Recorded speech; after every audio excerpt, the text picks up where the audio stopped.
खूप जणींना हा प्रश्न पडतो की वर्क करताना, आरी वर्क करताना कोणता ब्लाऊज पीस घ्यायचा किंवा कोणत्या ब्लाऊजवर छान वर्क होईल. तर आज मी तेच तुम्हाला सांगते. तर हा ब्लाऊज बघू शकता. मी हा ब्लाऊज घेतलेला आहे.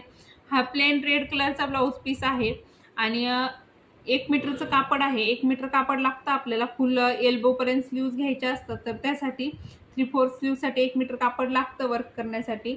आणि हा मला ₹150 ला भेटलेला आहे. पर मीटर ₹150 असं भेटलेलं आहे. तर तुमच्या तिकडे एरियानुसार रेट कमी जास्त होऊ शकतात. मी हा अहमदनगरमधून घेतलेला आहे, फिरोदिया या शॉपमधून. तुम्हाला जर घ्यायचं असेल तर तुम्ही तिथून पण घेऊ शकता किंवा तुमच्या तिकडं कुठून पण घेऊ शकता. पर मीटर मला हा ₹150 पडलेला आहे. आणि तुम्हाला जर तुमच्या तिथे कळत नसेल की कुठला ब्लाऊज पीसचा कापड यूज करायचं वर्क करायसाठी, तर याचं जे कापड आहे ना, ते साडीमध्ये जसं निघतं ना, तर सेम तसंच आहे. आणि नसेल कळत तर ह्या 3 लाईन्स लक्षात ठेवायच्या. ह्या लाईनिंगनुसार आपण घेऊ शकतो ब्लाऊज पीस.